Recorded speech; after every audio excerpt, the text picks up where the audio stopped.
이사야 27장 말씀입니다. 그날에 여호와께서 그의 견고하고 크고 강한 칼로 날랜 뱀 리워야단 곧 꼬불꼬불한 뱀 리워야단을 벌하시며 바다에 있는 용을 죽이시리라. 그날에 너희는 아름다운 포도원을 두고 노래를 부를지어다. 나 여호와는 포도원 지기가 되며 때때로 물을 주며 밤낮으로 간수하여 아무든지 이를 해치지 못하게 하리로다. 나는 포도원에 대하여 노함이 없나니 찔레와 가시가 나를 대적하여 싸운다 하자. 내가 그것을 밟고 모아 불사르리라. 그리하지 아니하면 내 힘을 의지하고 나와 화친하며 나와 화친할 것이니라. 후일에는 야곱의 뿌리가 박히며 이스라엘의 움이 돋고 꽃이 필 것이라. 그들이 그 결실로 지면을 채우리로다. 주께서 그 백성을 치셨던들 그 백성을 친 자들을 치심과 같았겠으며 백성이 죽임을 당하였던들 백성을 죽인 자가 죽임을 당함과 같았겠느냐. 주께서 백성을 적당하게 견책하사 쫓아내실 때에 동풍 부는 날에 폭풍으로 그들을 옮기셨느니라. 야곱의 불의가 속함을 얻으며 그의 죄 없이 함을 받을 결과는 이로 말미암나니 곧 그가 제단의 모든 돌을 부서진 횃돌 같게 하며 아세라와 태양상이 다시 서지 못하게 함에 있는 것이라. 대저 견고한 성읍은 적막하고 거처가 황무하며 버림받아 광야와 같은즉 송아지가 거기에서 먹고 거기에 누우며 그 나뭇가지를 먹어 없이 하리라. 가지가 마르면 꺾이나니 여인들이 와서 그것을 불사를 것이라. 백성이 지각이 없으므로 그들을 지으신 이가 불쌍히 여기지 아니하시며 그들을 조성하신 이가 은혜를 베풀지 아니하시리라. 너희 이스라엘 자손들아, 그날에 여호와께서 창이라는 하수에서부터 애굽 시내에까지 과실을 떠는 것 같이 너희를 하나하나 모으시리라. 그날에 큰 나팔을 불리니 아수르 땅에서 멸망하는 자들과 애굽 땅으로 쫓겨난 자들이 돌아와서 예루살렘 성산에서 여호와께 예배하리라. 아멘. 오늘 기도하는 우리에게 하나님의 은혜가 함께 하시기를 바랍니다. 5장에서 포도원 비유가 나왔었는데 오늘 27장에 다시 등장합니다. 포도원은 하나님의 나라를 가리키고 포도나무는 하나님 백성을 가리키죠. 5장에서 극상품 포도나무인 이스라엘 백성은 열매를 맺지 못하여 실패했고 결국 뽑히게 되었습니다. 그런데 이제 27장에서 마지막 최후 심판 날이 되면 하나님 백성 교회는 노래를 부를 만큼 풍성하게 결실할 것입니다. 포도원이 포도 열매로 가득 채워지듯이 하나님의 나라가 구원받은 자들로 가득 채워지게 되는 것이죠. 하나님의 포도원이 그럼 어떻게 열매로 가득하게 될까요? 그것은 바로 하나님의 백성들이 연단의 과정을 통과하기 때문입니다. 부모가 내 자녀를 혼낼 때와 내 자녀를 괴롭히는 자들을 혼낼 때가 같지 않습니다.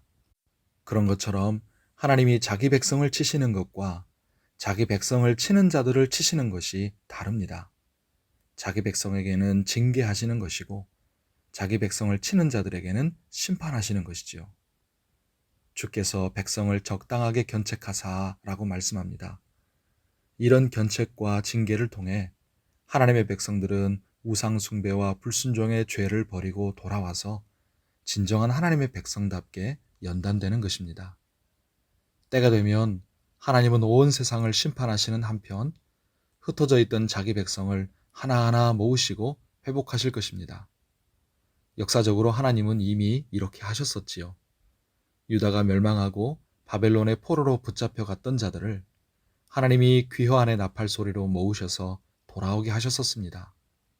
하지만 오늘 말씀은 그런 과거로 끝이 아닙니다. 종말의 때에 주님은 영적으로 포로되었던 자들을 예수 이름을 믿음으로 돌아오게 하셔서 하나하나 모으고 계십니다. 그리고 큰 나팔 소리로 우리 주님 재림하실 때 구원받고 각처에서 돌아온 하나님의 백성들이 하나님 나라 성산에서 하나님을 예배하게 될 것입니다. 한 지역교회 범위가 아니라 우주적인 교회, 영광의 하나님의 나라가 완성될 것을 오늘 말씀이 소망으로 보여주십니다. 이런 소망을 신약 성경에서는 이렇게 말씀합니다. 데살로니가전서 4장 16절 17절 주께서 호령과 천사장의 소리와 하나님의 나팔 소리로 친히 하늘로부터 강림하시리니 그리스도 안에서 죽은 자들이 먼저 일어나고 그 후에 우리 살아남은 자들도 그들과 함께 구름 속으로 끌어올려 공중에서 주를 영접하게 하시리니 그리하여 우리가 항상 주와 함께 있으리라. 아멘. 또 요한계시록 7장 9절 10절에 말씀합니다. 이 일 후에 내가 보니 각 나라와 족속과 백성과 방언에서 아무도 능히 셀 수 없는 큰 무리가 나와 흰옷을 입고 손에 종려가지를 들고 보좌 앞과 어린 양 앞에 서서 큰 소리로 외쳐 이르되 구원하심이 보좌에 앉으신 우리 하나님과 어린 양에게 있도다 하니. 아멘. 성도 여러분, 하나님의 자녀인 것, 하나님의 백성인 것 자체가 엄청난 복입니다. 잘못했을 때 받는 견책도 은혜이고, 하나님의 품으로 돌아오게 하심도 은혜이고, 하나님이 예비하신 천국과 영광이 우리를 기다리고 있는 것도 은혜입니다. 그러므로 이 은혜를 감사하고 하나님 나라를 소망하면서 영광의 그날까지 매일매일 믿음으로 살아가십시다. 오늘 주의 은혜 가운데 강건하고 평안하시기를 축복합니다. 기도하겠습니다. 하나님 아버지, 우리에게 이렇게 갚을 수 없는 은혜와 복된 소망을 주시니 참 감사합니다. 비록 우리 삶 속에서 고통도 있고 고난도 있고 연단이 있을지라도 소망 가운데 인내하게 하시며 하나님 나라 포도원에서 하나님께서 기뻐하실 좋은 열매를 맺는 삶이 되게 하여 주옵소서. 주님께서 하나님의 백성들을 모두 불러 모으실 그때까지 믿음으로 날마다 승리하며 참된 하나님의 자녀, 하나님의 백성으로 살도록 은혜를 베풀어 주옵소서. 오늘도 우리의 삶을 지키시고 또 간절히 올려드리는 기도에 응답하사 은혜를 베풀어 주옵소서. 아프고 연약한 지체들도 주님께서 만져주시사 치료해 주시고 붙들어 주시옵소서. 감사하며 예수님의 이름으로 기도하옵나이다. 아멘.